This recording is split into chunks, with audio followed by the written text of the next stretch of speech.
June 19th, 1944.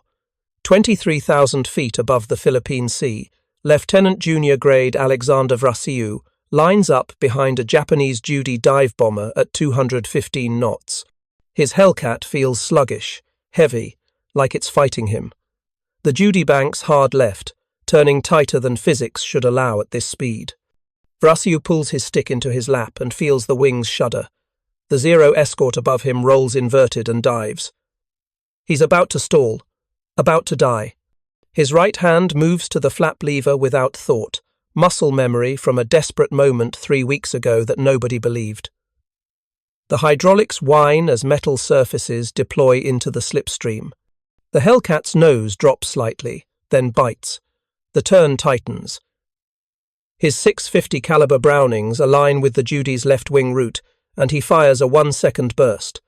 The enemy bomber disintegrates in a spray of aluminum and flame. Vraciu pulls out of the turn at 180 knots with his wing flaps still partially extended, alive when he should be spinning toward the ocean. 50 miles east, Admiral Mark Mitcher watches radar screens fill with enemy contacts. 340 Japanese aircraft inbound. The largest air battle in naval history is about to begin.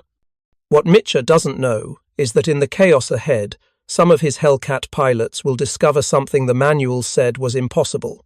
At speeds where American fighters were supposed to be helpless against Japanese maneuverability, a handful of desperate aviators will find that the right touch of flaps transforms their heavy birds into something new, something deadly in the one envelope where they should be most vulnerable. The discovery won't make it into official reports. No admiral will take credit. But when the smoke clears and crews count bullet holes, kill ratios, and empty sky where Japanese air power used to be, the pilots will know. Sometimes survival requires ignoring everything you were taught. If you're enjoying this deep dive into the story, hit the subscribe button and let us know in the comments from where in the world you are watching from today. The briefing room aboard USS Lexington stank of sweat, coffee, and the peculiar chemical smell of mimeographed paper.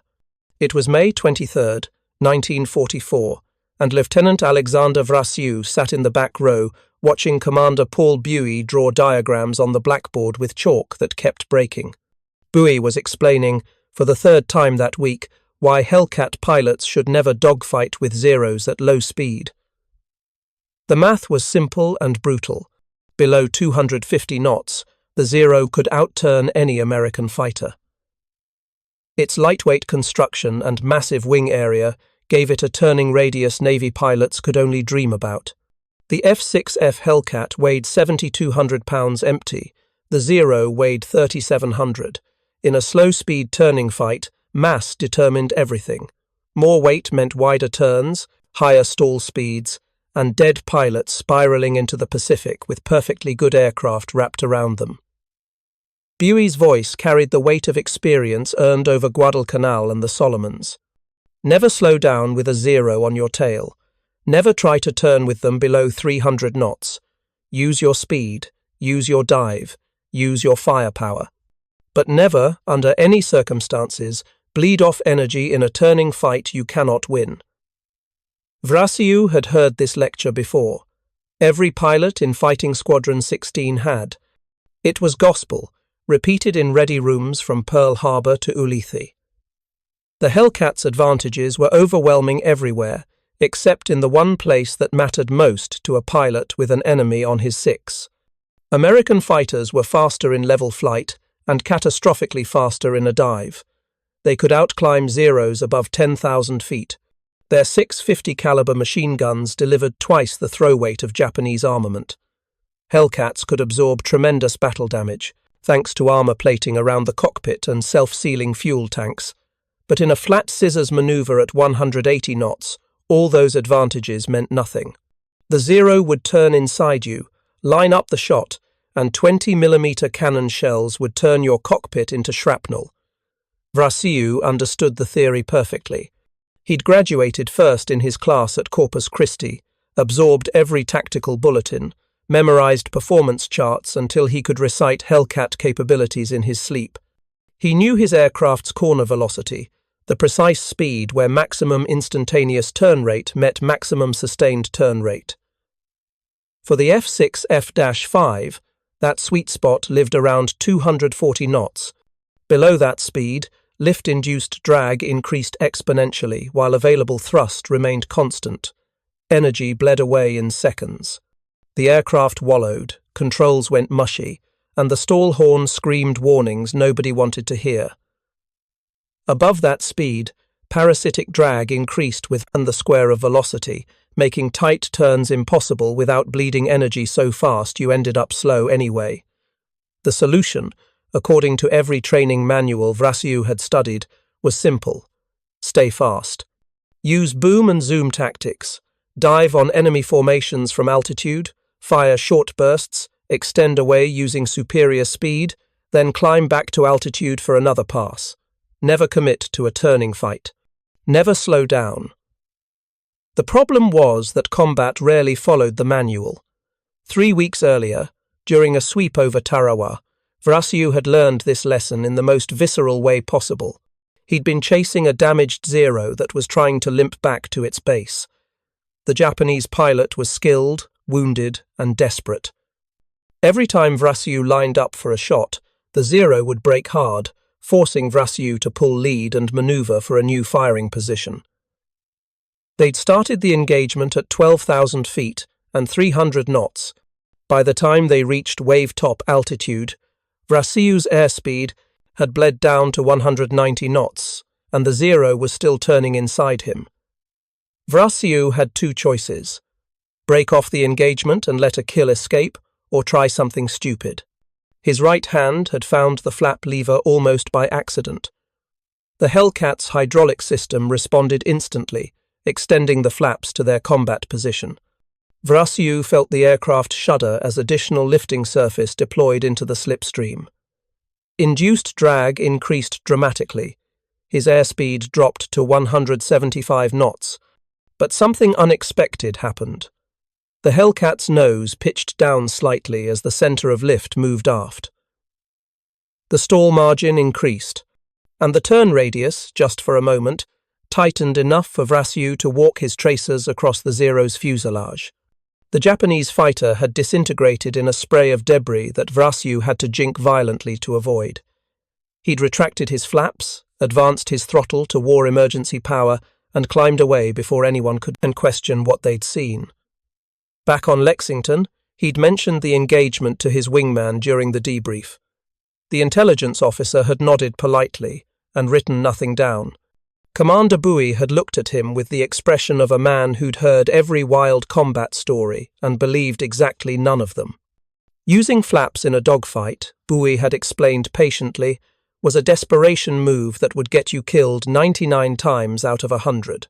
The manuals specifically warned against exceeding maximum flap speed during combat maneuvering, but Vraciu couldn't shake the memory of that moment, the way the Hellcat had responded, the way the controls had felt different, heavier but more precise, the way his turn radius had tightened just enough to solve an impossible geometry problem.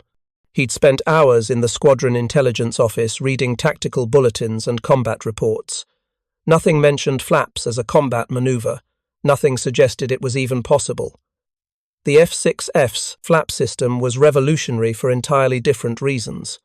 Unlike earlier fighters that required pilots to manually crank flaps into position, the Hellcat used hydraulic actuators controlled by a simple toggle switch. Even more innovative was the spring-loaded design. Each flap section incorporated compression springs that automatically adjusted the flap angle based on airspeed. Below 170 knots, the flaps would extend to their full 50-degree landing position if selected down. Above that speed, aerodynamic forces would compress the springs and retract the flaps back into the wing, regardless of switch position. The system was brilliant for carrier operations. Pilots could select flaps down during the landing pattern without worrying about exceeding maximum flap speed during wave-off procedures. If they needed to apply full power and climb away, the airspeed would automatically retract the flaps back into the wings. No manual intervention required, no risk of structural failure from extending flaps at too high a speed. but nobody had designed the system for combat use. The flaps were meant to increase lift and drag during slow-speed approach and landing. Deploying them during maneuvering flight was specifically prohibited in the pilot's handbook. The additional drag would slow the aircraft dangerously. The changed handling characteristics could induce spins or other loss of control situations, and most critically, slowing down near a Japanese fighter was suicide dressed up as innovation. Vraciu understood all of this intellectually. But combat had taught him something that manuals and tactical bulletins could never convey. Sometimes the difference between living and dying existed in the half-second window where normal rules stopped applying. The morning of June 19th began like any other day of carrier operations in the Philippine Sea. Reveille at 0430. Breakfast of powdered eggs and coffee that tasted like motor oil. Pre-flight briefings in the ready room, where intelligence officers pointed at maps and used words like probable and estimated and higher command assesses. Vraciu suited up in his flight gear, checking and rechecking his survival equipment. Mae West life vest, survival knife, first aid kit, silk maps sewn into the lining of his flight suit. A .38 caliber revolver that might be useful if he went down over Japanese-held territory and utterly useless if he ditched in the ocean. Walking to his aircraft, Vraciu performed his pre-flight inspection by touch and memory. Propeller blades for nicks and cracks. Engine cowling secure. Control surfaces free and moving correctly. 650 caliber machine guns loaded with 400 rounds each. Gun ports sealed with tape that would blow away on the first burst. His Hellcat, Bureau number 70143, bore the name Mincy on its cowling, though that honour belonged to Commander David McCampbell's personal aircraft. Vraciu's mount was anonymous, marked only by squadron insignia and faded navy blue paint that had been scoured by salt air and tropical sun. The aircraft was heavier than earlier F6 F-3 models. The -5 variant incorporated water alcohol injection for the Pratt & Whitney R2800 engine, boosting horsepower from 2,000 to 2,200 during war emergency power settings. New spring-loaded aileron tabs improved roll rate at high speeds. Reinforced tail surfaces accommodated external stores, though Vraciu carried only a single centerline fuel tank this morning. The mission briefing had been typically vague. Combat air patrol over Task Force 58. Japanese fleet units were somewhere to the west. Japanese aircraft were somewhere. American intelligence knew the enemy planned something but couldn't predict when or where. So Fighting Squadron 16 would fly circles above the carriers and wait for radar to provide better information than guesswork. Vraciu strapped into his cockpit at 0545, running through the startup checklist by memory. Mixture rich, propeller full forward, fuel selector on main tank, parking brake set, throttle cracked open 1 inch. He held his right hand up with 2 fingers extended, the signal for deck crew to stand clear, then hit the starter. The big 18-cylinder double wasp engine coughed once, twice, then caught with a thundering roar that made the airframe vibrate. Blue smoke blew back from the exhaust stacks. Oil pressure came up. Cylinder head temperatures climbed toward operating range. Around him, 23 other Hellcats were starting engines, their propellers creating concentric circles of disturbed air that rippled across the flight deck. The launch sequence was pure choreography. Aircraft directors used coloured wands to taxi fighters into position. Plane captains pulled wheel chocks. The catapult officer spun his flag in faster and faster circles as Vraciu ran, and up his engine against the brakes. Then the flag dropped and Vraciu released brakes, shoved throttle to the stop, and felt the Hellcat accelerate down the deck. 7,000 pounds of aircraft, full internal fuel, 6 loaded machine guns. The catapult wasn't needed this morning because Lexington was steaming at 28 knots into a 15-knot wind, giving Vraciu 43 knots of relative wind speed. The Hellcat lifted off the bow after just 400 feet of deck run, climbing away at 130 knots as Vraciu retracted his landing gear and began a climbing turn to the right. The formation assembly took 20 minutes. Fighting 16 formed up in the Finger 4 formation that had replaced the old 3-plane V sections 2 years earlier.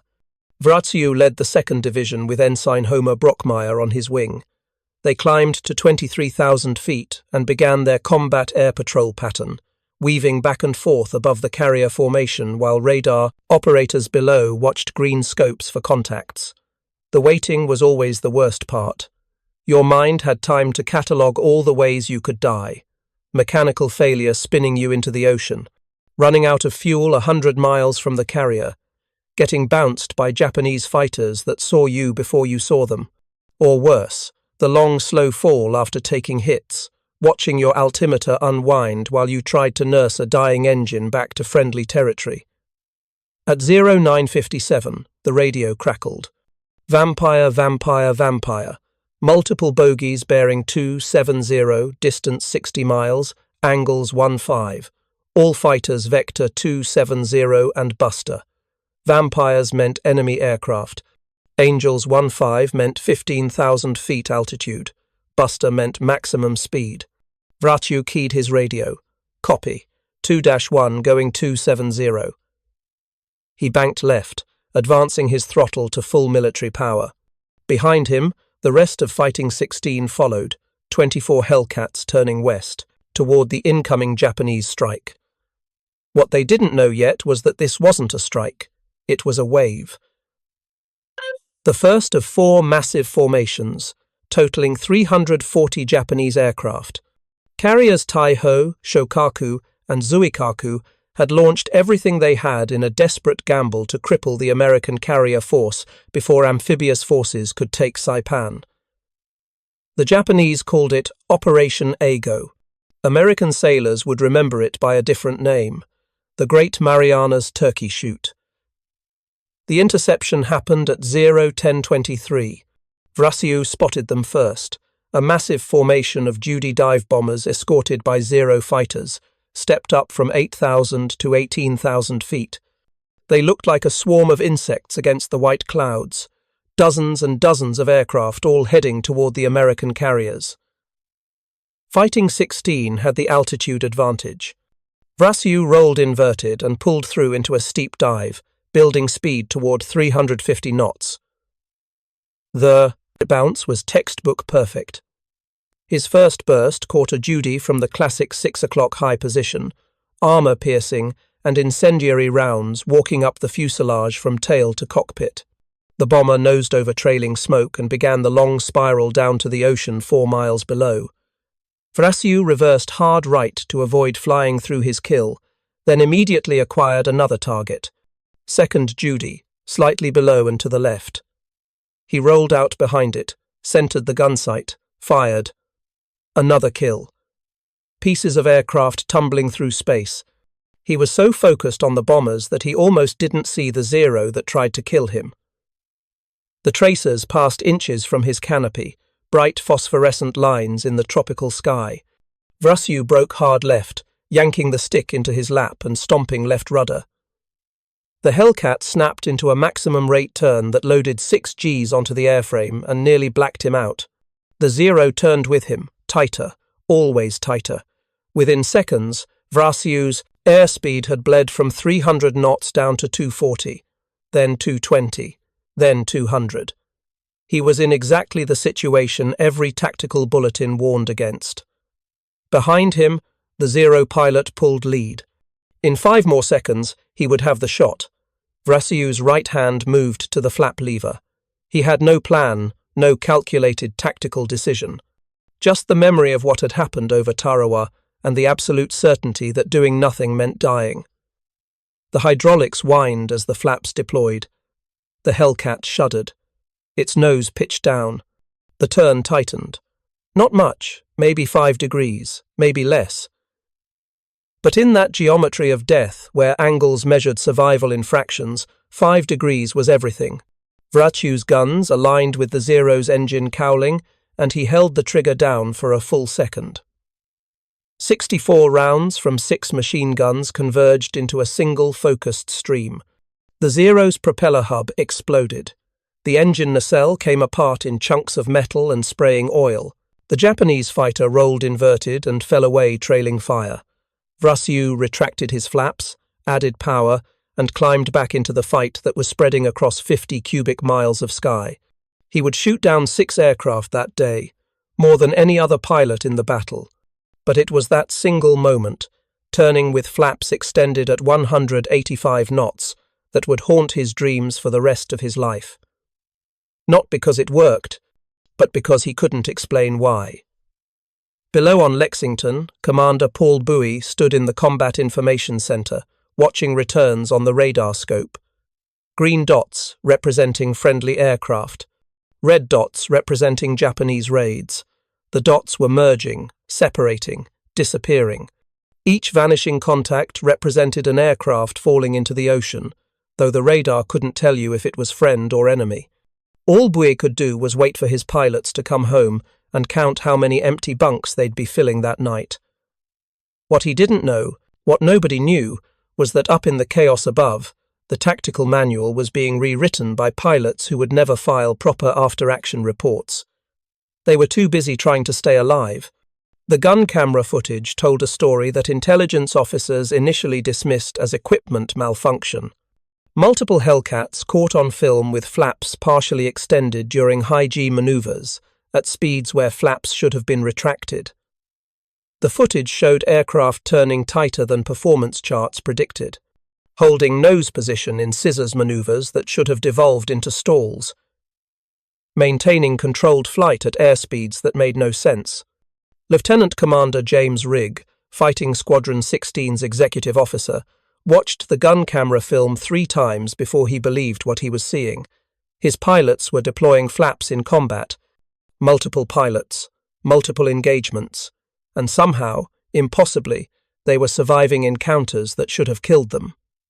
Pragmatist who'd learned combat flying over Guadalcanal where theory met reality and reality always won. He didn't care about what the manual said.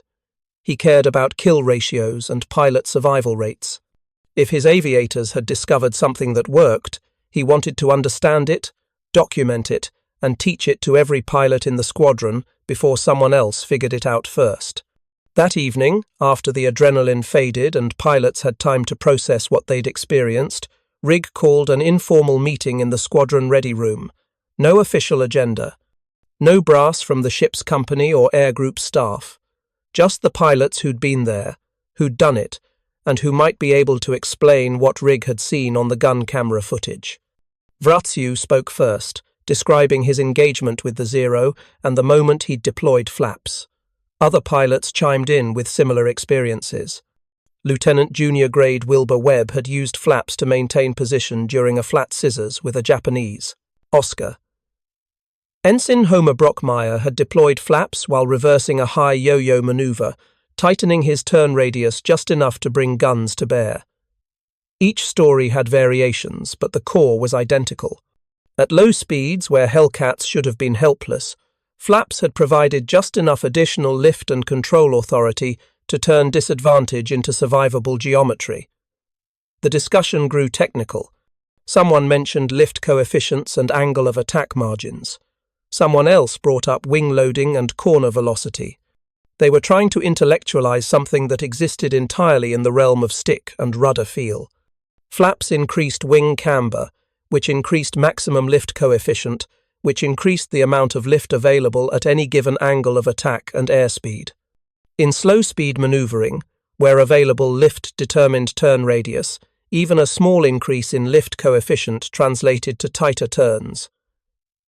But flaps also increased drag dramatically. The additional drag should have slowed the aircraft so quickly that any advantage from increased lift was negated by loss of energy.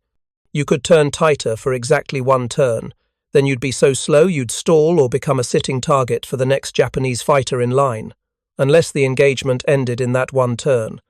Unless you could kill your opponent in the brief window where flap-enhanced maneuverability gave you the shot, then immediately retract flaps and extend away before anyone else noticed you were vulnerable. It was knife fighting, close range, high-risk maneuvering that demanded perfect timing and perfect execution. 1 mistake and you died. But if the alternative was dying anyway, why not try something that might work instead of following a manual into the ocean? Rigg listened to his pilots debate physics and tactics until past midnight. Then he made a decision that would never appear in official Navy records. He wouldn't prohibit the technique, but he wouldn't order it either. Flaps in combat maneuvering would remain unofficial, unendorsed, and entirely at pilot discretion. If anyone asked, he'd seen nothing. If anyone died trying it, he'd blame pilot error. And if it worked, if his squadron's kill ratio improved, he'd keep his mouth shut and let results speak for themselves. The next morning, Fighting 16 flew another combat air patrol. No Japanese aircraft appeared, no engagements, no opportunities to test theories about flaps and turning radius and low-speed combat.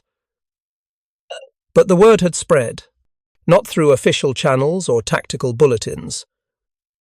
Through the ancient network of pilots talking to pilots, squadron to squadron, carrier to carrier, in the wardrooms and ready rooms scattered across Task Force 58, aviators were having quiet conversations about what might be possible if you ignored everything the manual said about flap deployment speeds.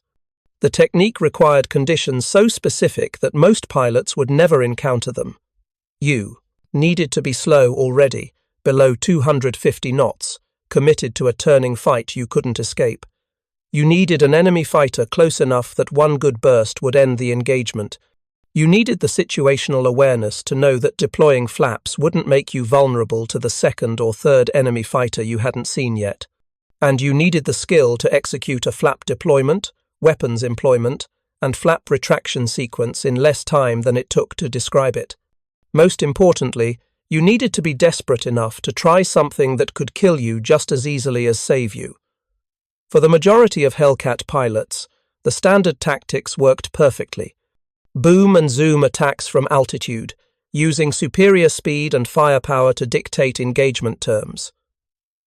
Breaking away from trouble before it developed, these methods had produced a 19-to-1 kill ratio against Japanese aircraft. There was no reason to experiment with dangerous low-speed maneuvering when conventional tactics were devastatingly effective. But combat had a way of creating situations where conventional tactics failed, where you found yourself slow and defensive with an enemy turning inside you and nowhere to run. In those moments, a handful of pilots reached for their flap lever and discovered that their heavy, powerful Hellcat could do something nobody had taught them. It could turn with a zero, once, briefly, just long enough. Lieutenant Junior Grade Cecil Harris learned this lesson on June 23rd during a fighter sweep over Iwo Jima. He'd been chasing a damaged Zero that was trying to reach its base when a second Zero appeared from his blind spot and put bullets through his right wing. Harris broke hard, reversed, and found himself in a flat scissors at 190 knots with a Japanese pilot who clearly knew what he was doing. They were turning toward each other, crossing flight paths every few seconds, each pilot trying to pull lead for a shot that the other's reversal prevented. Harris was running out of airspeed and ideas when he remembered the gun camera footage Rig had shown the squadron. He toggled his flaps down on the next reversal. The Hellcat's turn tightened just enough for Harris to hold his nose on target through the crossing maneuver. His guns tracked the Zero's cockpit for a fraction of a second and he fired. 30 rounds. Maybe 40. The Zero's canopy exploded into fragments, and the fighter snap-rolled inverted, pilot dead or unconscious, aircraft tumbling into the volcanic rock below. Harris had retracted his flaps and extended away before his brain fully processed what had happened. Back on the carrier, he'd found Lieutenant Vraciu in the ready room and described the engagement in detail. Vraciu had listened, nodded, and said something that would stick with Harris for the rest of his life. Don't tell the brass. Don't write it in your after-action report. Just remember that if you're going to die anyway, you might as well die trying something crazy. That became the unofficial motto. Die trying something crazy. It wasn't in any tactical manual. It wouldn't earn you a commendation, but it might get you home alive when every other option had failed. By July of 1944, Fighting Squadron 16 had the highest kill-to-loss ratio of any Hellcat squadron in the Pacific. 31 confirmed aerial victories with 0 losses in air-to-air combat. Admiral Mark Mitcher, commanding Task Force 58, noticed the statistics and asked for a detailed analysis of the squadron's tactics. Commander Paul Buey had written a carefully worded report that emphasized aggressive positioning, good shooting, and excellent teamwork. He'd mentioned nothing about flaps, nothing about low-speed maneuvering, nothing that might generate questions he couldn't answer. The gun camera footage sat in a vault, reviewed only by squadron pilots during internal debriefings. It showed a pattern that contradicted official doctrine, and Buey had no interest in explaining to admirals why his pilots were ignoring the tactical manual and surviving anyway. Better to let the statistics speak for themselves and keep the operational details within the squadron. But secrets had a way of leaking, especially in the close quarters of a carrier air group. Pilots from other squadrons noticed that Fighting 16's aviators seemed unusually confident in low-speed engagements. They asked questions. They wanted to know what Vraciu and Harris and the others knew that they didn't. The knowledge spread like an infection, squadron to squadron, carrier to carrier. Not through official training or tactical bulletins. Through quiet conversations in ready rooms after the day's missions were done. If you find yourself slow and defensive, if you're in a turn you can't win, if you're about to die anyway, try the flaps, just for a moment, just long enough. The technique acquired a nickname among the pilots who used it. They called it going dirty, aviation slang for deploying landing gear or flaps during flight. Going dirty in a dogfight was admitting you were in trouble. It was a Hail Mary, a last resort. But it was a last resort that worked often enough to earn a reputation. Intelligence officers began noticing something strange in the pattern of aerial combat reports. Japanese pilots who survived encounters with American fighters described a new tactic they couldn't understand. They reported that Hellcats were somehow matching zero-turn performance at low speeds, something that shouldn't be possible given the weight and wing loading differences between the aircraft. Some Japanese pilots thought the Americans had developed a new aircraft variant with improved maneuverability. Others believed their opponents were using some kind of mechanical device to enhance lift during turning. They were half right. The Hellcat's spring-loaded flap system was indeed a mechanical device that enhanced lift. But it hadn't been designed for combat maneuvering. The American pilots were improvising, discovering capabilities through necessity that Grumman's engineers had never imagined. If you find this story engaging, please take a moment to subscribe and enable notifications. It helps us continue producing in-depth content like this. The Battle of Leyte Gulf in October 1944 represented the largest naval engagement in history. 4 separate actions spread across 3 days involving hundreds of ships and aircraft. On the morning of October 24th, Commander David McCampbell scrambled from USS Essex with his wingman to intercept a massive Japanese air raid inbound toward the American carrier force. What happened next would earn McCampbell the Medal of Honor and cement his place as the Navy's leading ace with 34 confirmed victories. But buried in his after-action report, written in the clinical language of official documentation, was a single sentence that most historians overlooked. During the extended engagement with approximately 60 enemy aircraft, Commander McCampbell employed various maneuvering techniques, including selective flap deployment to maintain optimal firing position at reduced airspeed. That was it. One sentence. But to the pilots who read it, who understood the implications, that sentence was a revelation. If David McCampbell, the Navy's ace of aces, was using flaps in combat maneuvering, then the technique had moved from desperate improvisation to legitimate tactic.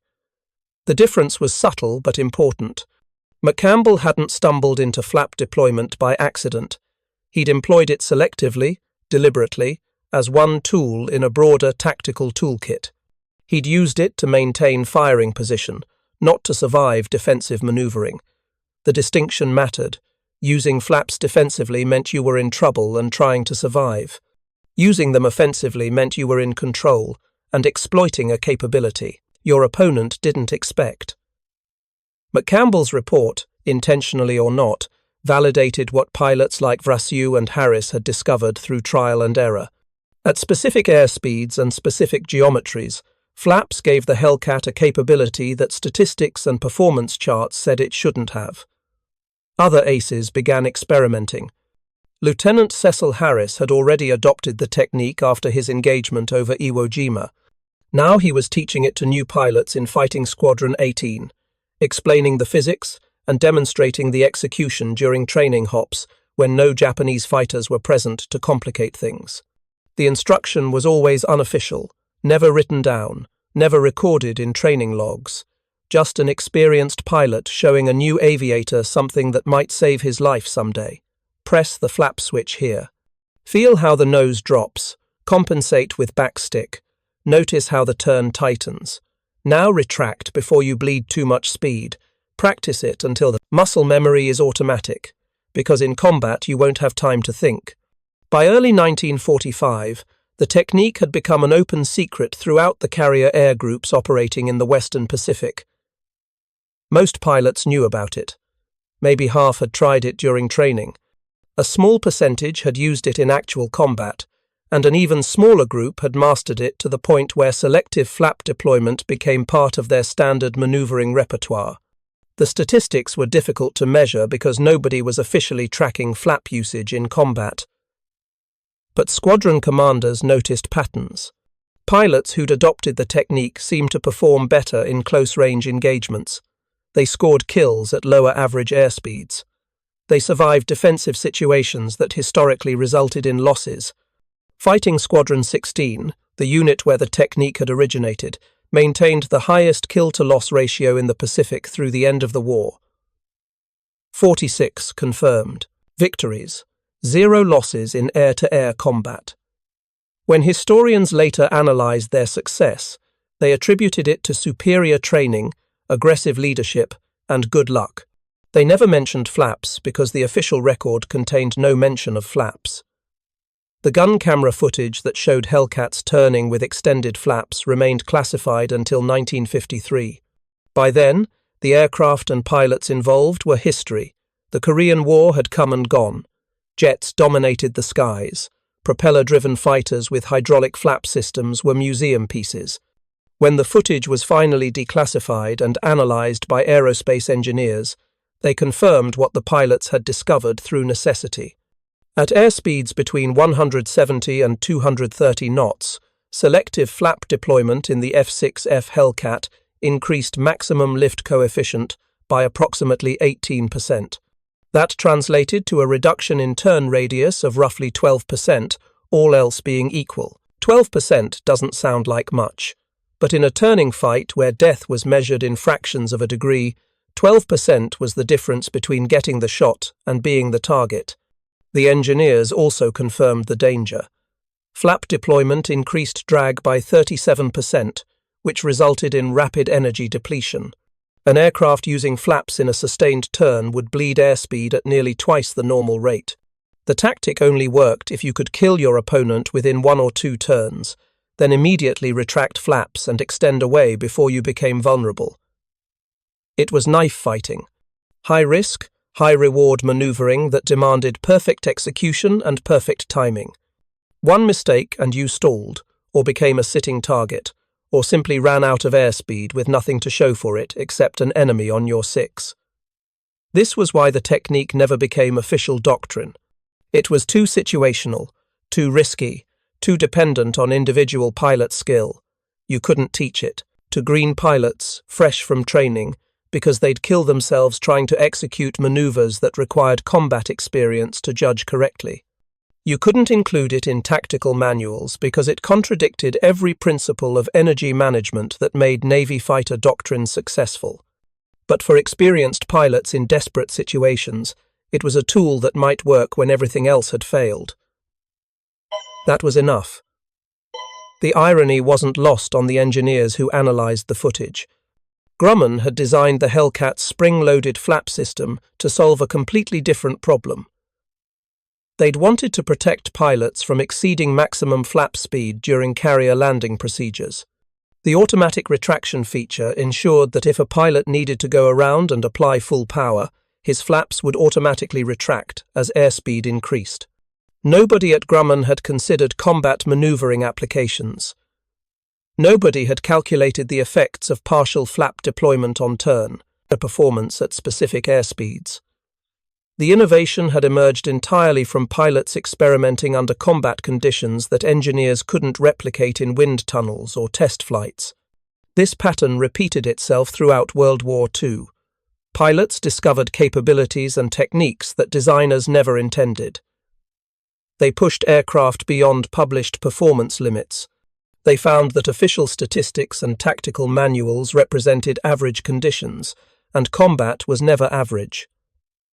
The Hellcat's flap story was just one example among many, but it illustrated something important about the relationship between humans and machines in combat. The aircraft was just steel and aluminum. It had specific capabilities determined by weight, thrust, lift, and drag. But what it could do in the hands of a skilled pilot facing death was something that couldn't be measured in performance charts. Lieutenant Alexander Vraciu survived the war with 19 confirmed victories, making him the Navy's fourth-ranking ace. He rarely discussed his combat experiences after the war, preferring to let the statistics speak for themselves. But in a 1987 interview conducted for the Navy's oral history program, he mentioned the flap technique briefly.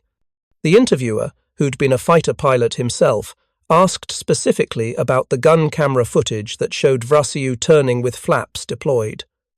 Vraciu's response was characteristically direct. The manual said not to dogfight with zeros at low speed. The manual was right 99% of the time. But that other 1%, when you found yourself slow and defensive with nowhere to run, you needed something the manual didn't teach you. For some of us, that something was flaps. He paused, choosing his words carefully. I'm not saying it was smart. I'm not saying we should have been teaching it to new pilots. But combat isn't about following the manual perfectly. It's about solving problems in real time with whatever tools you have available. Sometimes the solution involves doing something dangerous because the alternative is worse. The interviewer asked if Vraciu thought the technique had made a significant tactical difference in the Pacific Air War. Vraciu considered the question for a long moment before answering. The Hellcat dominated Japanese fighters because it was faster, more powerful, better armed, and better protected. We won because we had better aircraft, better training, better logistics, and better tactics. The flap thing was just one small piece in a much bigger picture. But for the pilots who used it, for the guys who found themselves in that impossible situation where everything else had failed, it was the piece that mattered most. Not because it changed the strategic situation or won major battles, but because it let them come home alive when the statistics said they should have died. By the spring of 1945, the Japanese Air Force was a shadow of its former capability. Experienced pilots were gone, killed in 3 years of attrition warfare. Replacement aviators received minimal training before being thrown into combat. Aircraft production struggled to replace losses. Fuel shortages limited training and operations. The few remaining Japanese aces still flying were skilled enough to be dangerous. But they were outnumbered, outgunned, and increasingly desperate. American carrier air groups roamed the waters around Japan with virtual impunity. The kill ratios became so lopsided that fighter pilots sometimes complained about the lack of aerial opposition. Combat air patrol missions could last hours without seeing a single enemy aircraft. When Japanese planes did appear, they were often kamikazes focused solely on reaching American ships, not engaging in dogfights with fighters. The nature of carrier aviation was changing. The Hellcat's role evolved from air superiority fighter to fighter bomber, carrying rockets and bombs against ground targets. The techniques that pilots had developed for air-to-air combat became less relevant as opportunities for dogfights disappeared. Lieutenant Vraciu flew his last combat mission on June 12, 1945, a strike against targets on Kyushu. No enemy aircraft appeared. His F-6F returned to USS Lexington with all its ammunition unexpended. 2 months later, Japan surrendered. The war that had driven the development of fighter tactics, that had created the conditions where pilots discovered capabilities through necessity, was over. The transition to peacetime was abrupt and disorienting. Carriers that had been launching strikes daily suddenly had nothing to do. Pilots who'd been living in constant awareness of mortality had to adjust to a world where the enemy was gone. The massive wartime fleet began to shrink. Carriers were mothballed, squadrons were deactivated. Thousands of aviators returned to civilian life, carrying with them combat experiences they rarely discussed in detail. The Hellcat itself began its fade into obsolescence. Jet aircraft represented the future, and the Navy was already transitioning to swept-wing designs that made the barrel-shaped F-6F look ancient. By 1950, most Hellcats had been scrapped or converted to target drones. A few survived in Naval Reserve squadrons. Fewer still found their way to museums where they could be preserved as examples of the aircraft that had dominated the Pacific Air War. The flap technique that pilots had discovered disappeared along with the aircraft. Jet fighters had entirely different flight characteristics, different tactical considerations, different performance envelopes. The specific combination of weight, wing loading, and flap design that made the technique possible in the Hellcat didn't exist in later aircraft. The knowledge became historical trivia, interesting to aviation enthusiasts but irrelevant to modern fighter pilots. Except for one thing: the underlying principle remained valid. Aircraft have capabilities beyond what official documentation suggests. Pilots in combat will discover and exploit those capabilities through experimentation born of necessity. And sometimes, the solution to an impossible problem involves doing something dangerous, because dying while trying beats dying while following the manual. This principle carried forward through every subsequent generation of fighter aircraft. F-86 Sabre pilots in Korea discovered they could trade altitude for airspeed in ways that exceeded published performance limits. F-4 Phantom pilots in Vietnam learned to exploit their aircraft's thrust and energy retention in vertical maneuvering that training didn't emphasize. F-15 Eagle pilots developed tactics that pushed their aircraft into flight regimes that designers had considered dangerous. Each generation rediscovered the same lesson. The aircraft doesn't define what's possible. The pilot does. The engineers and designers provide capabilities. They establish performance envelopes based on testing and analysis. They publish limitations meant to ensure safety and reliability. But in combat, when survival depends on solving problems that manuals don't address, pilots find ways to extract performance that nobody predicted. They push into margins that cautious engineering doesn't explore. They discover that the boundary between safe and dangerous, between possible and impossible, is more flexible than official documentation suggests. This is the hidden history of fighter aviation. Not the statistics and kill ratios and strategic analyses, but the small innovations that individual pilots discovered in moments of desperation, the techniques that spread squadron to squadron through informal networks, the capabilities that existed outside official doctrine because nobody in authority wanted to endorse something that might get pilots killed. The Hellcat's flap story is just one thread in this larger tapestry. It wasn't a war-winning innovation. It didn't change strategic outcomes or alter the course of battles. It was a minor tactical adjustment that worked in specific circumstances for pilots who were skilled and desperate enough to try it. But to the pilots who used it, who survived encounters that should have killed them, it was everything. The F-6F Hellcat destroyed more enemy aircraft than any other Allied naval fighter in World War II. 5,216 confirmed victories, a kill ratio of 19-1. 306 pilots became aces flying Hellcats. These are the statistics that history remembers. The numbers that define the aircraft's success and its place in the story of the Pacific War. But behind those numbers were thousands of individual combat engagements, moments of terror and decision, split-second choices that determined who lived and who died. And occasionally, in the chaos of close-range combat where airspeed bled away and options narrowed, a pilot's hand moved to the flap lever and discovered that his heavy, powerful fighter could do something nobody had taught him. The official history of the Hellcat never mentions this. The tactical manuals don't reference it. The engineering documentation doesn't analyze it, but the pilots knew. And in the end, that was enough.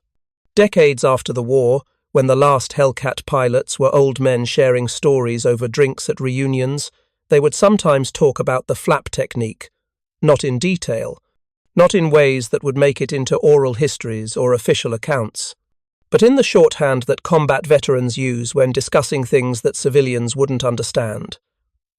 "Remember going dirty below 200 knots?" someone would ask.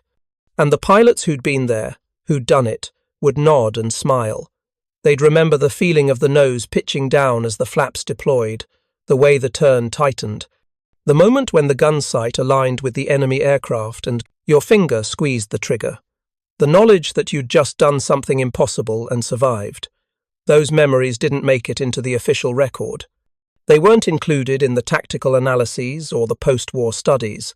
They were just stories that old pilots told each other, acknowledgements of the things they'd learned when official doctrine failed and creativity became survival. The Hellcat went on to a successful post-war career in secondary roles. Some served as advanced trainers, others became aerial targets for the development of air-to-air missiles. A few found their way to foreign air forces that couldn't afford modern jets. The last operational Hellcat was retired from service in Uruguay in 1961, 17 years after the aircraft had dominated the skies over the Pacific. By then, supersonic fighters armed with missiles had made the concept of close-range dogfighting seem quaint. But the lessons remained. The idea that aircraft could do more than their specifications suggested. That pilots in combat would discover capabilities through necessity. That sometimes the difference between victory and defeat existed in the small margins where official doctrine didn't reach. These weren't lessons specific to the Hellcat or to World War II. They were fundamental truths about the relationship between humans and machines in combat. And they repeated themselves with every new generation of fighters and every new generation of pilots who had to learn them again. The gun camera footage that Commander Paul Buey had locked away in 1944 was finally reviewed by Navy historians in the late 1980s. By then, most of the pilots involved were dead. The aircraft they'd flown existed only in museums. The tactical situations they'd faced were historical curiosities. But the footage itself remained striking. Frame after frame showed Hellcats in high G turns with flaps partially deployed, maneuvering in ways that contradicted everything the official record said about the aircraft's capabilities. The historians watching the footage understood what they were seeing. Evidence of pilots solving problems in real time, proof that combat generated innovations that formal training never anticipated. A glimpse into the hidden history of fighter aviation that official documentation typically missed. They included a brief mention of the footage in their comprehensive history of Navy fighter squadrons in World War II. 1 paragraph. 3 sentences. It noted that some pilots had experimented with selective flap deployment during low-speed combat maneuvering. It acknowledged that the technique appeared to provide temporary advantages in turn performance, and it concluded that the practice never became official doctrine due to the associated risks. That was the extent of the historical record. 3 sentences in a 1,000-page volume. It would have to be enough. The story of why Hellcat pilots started engaging with nineteenth, flaps down and outturned zeros below 250 knots, isn't about a revolutionary tactic that changed the course of the war. It's about the space between what manuals say is possible and what desperate, skilled pilots discover in moments when official doctrine fails them. It's about the unofficial innovations that spread through informal networks and never make it into formal training. It's about the relationship between humans and machines in combat, where the machine provides capabilities, and the human finds ways to exploit them that designers never imagined. The Hellcat was a magnificent aircraft, powerful, rugged, well designed for its role. But what made it legendary wasn't just the engineering. It was the pilots who flew it, who pushed it beyond known limits, who discovered in the chaos of combat that their steel fighter had capabilities that nobody had predicted. That combination of machine and human, of design and improvisation, of formal doctrine and desperate innovation, was what swept Japanese air power from the Pacific skies.